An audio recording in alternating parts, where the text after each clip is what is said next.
Konnichiwa, Sara desu. So if you're studying Japanese, I think you've learned the word Anata, which means you. However, you don't really hear this word in Japan. People don't really use Anata. One of the reasons is because you don't really have to use it. Usually you can just omit the word you from a sentence in Japanese and it will still work. But the most common way to call people in Japan is to use the name. So you will call people by their name instead of using you. For example, if you want to ask, how are you? You would never say, あなたは元気ですか? You will either say, 元気ですか? Or use the name of the person instead of you. So for example, 田中さん元気ですか? However, there is a number of other ways to say you in Japanese, which are actually used a lot more than あなた. Probably the most common way to say you in Japanese is お前, which is used between friends, but only men use this. So you use it to call either your friends or to call someone that is below you in the hierarchy. So for example, at work, you can call someone who's working below you omae, but not someone who's working above you, because it is a bit rude.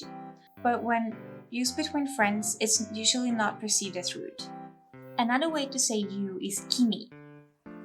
Kimi is also a little bit condescending.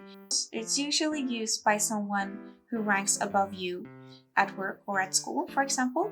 So it's kind of like you're being looked down upon if someone is using kimi when talking to you. So it's also something that you maybe should avoid to use if you don't want to sound rude. However, kimi is also used a lot in music. If you hear a song where kimi is used, it's not that uncommon. You can also say Anta. This sounds very similar to Anata, but it's a little bit different. It's usually only used by girls, and usually when they are a bit angry. If you're angry at someone, saying Anta is a way to express that anger. The last way to say you that I'm going to talk about is Kisama. If you watch anime or read manga, I think you might have heard of this, but you actually don't use this in real life. You will only hear this in anime or in manga.